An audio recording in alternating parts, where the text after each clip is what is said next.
Hello guys, nandito po tayo Jackliner Bus 88155 Lucena, Alabama po mga kaibigan.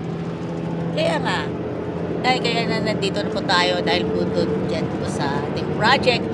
Kaya ito, sa focus muna tayo, magbenta muna tayo, mag-ano na tayo ng tasa kasi may mga umorder sa atin. Kaya ito, stay stock, supportahan ninyo ang aking munting hanap buhay. At sa gayon naman po, para magkaroon po ako ng, para sana may pangkain ako. Okay. Yan, shoutout nga pala sa lahat ng bumubuo ng Jackliner. And of course, yun sa lahat naman ng puno kaibigan po natin sa hanap buhay yun, San Pablo Central Terminal. Kaya nga, pasensya na po, ang inyong lingkod, medyo pinapakiramdaman mo na, di ba? Oo, pinapakiramdaman na siguro as a safety measure yun talaga. Ayan na, kasi kung gusto ko mag weights, pero ano lang, sa isang oras lang naman yun. Bawal kasi eto, shoutout muna tayo sa Muscle Works Fitness Center.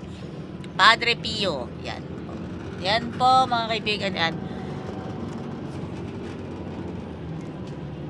Kaya po sa lahat po ng yan, sa mga luluwas po ng Padre Pio, coming from, alam mo naman natin, coming from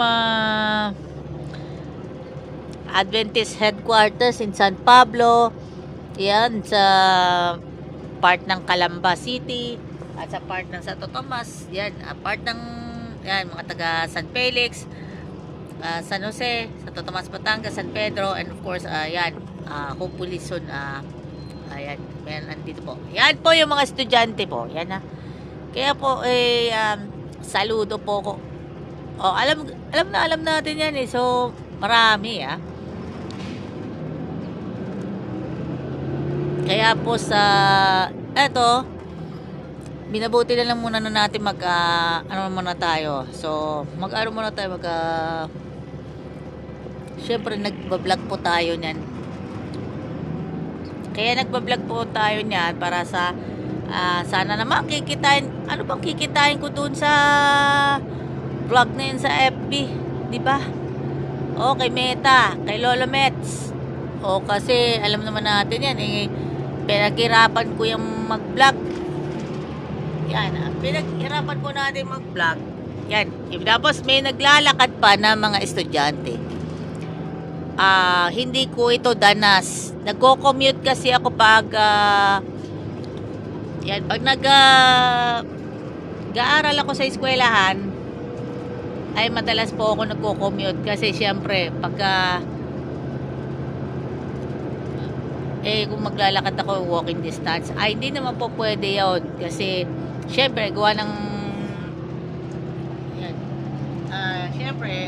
ako ay special needs. Siya nga pala, eto, i-compromise na yung sitwasyon. Compromise. Shoutout nung muna sa Pasay Adventist Church at sa Muntinlupa Central SD Church at Sun Valley SD Church. Yung mga kaibigan po natin sa i-comment ninyo sa comment section. I-comment ninyo sa comment section kung ito po ang San Rafael SD Church ay matatagpuan sa Jose and Eliseo Bautista Hall sa South Central Luzon Conference Compound sa San Pablo City, Laguna. Yan. Sa mga taga-Calamba, mga taga-Lucena, yan. Sa mga taga-Calamba po at sa mga taga-Santo Tomas na hirap, yung mga those are in special needs. For those are in special needs na hirap din makapasok sa anumang eskwelahan sa Calamba City at sa Tomas, Batangas, dumito na muna kayo sa SCLC Adventist School Incorporated San Rafael sa San Pablo City, Laguna.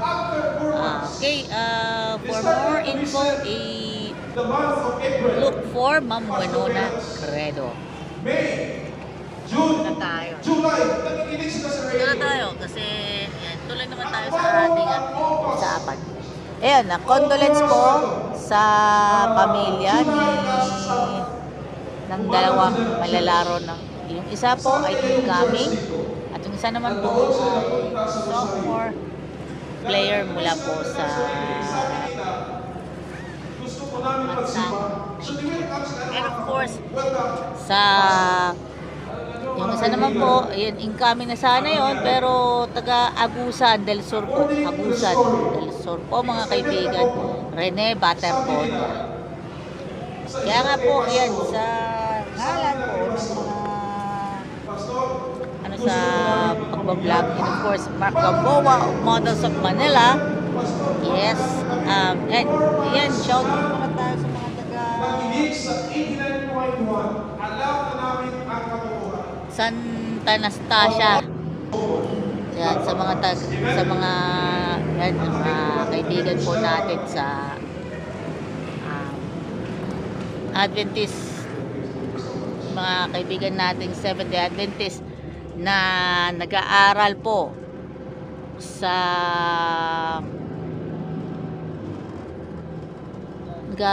mga yun madami estudyante San Pedro National High School mga kaibigan.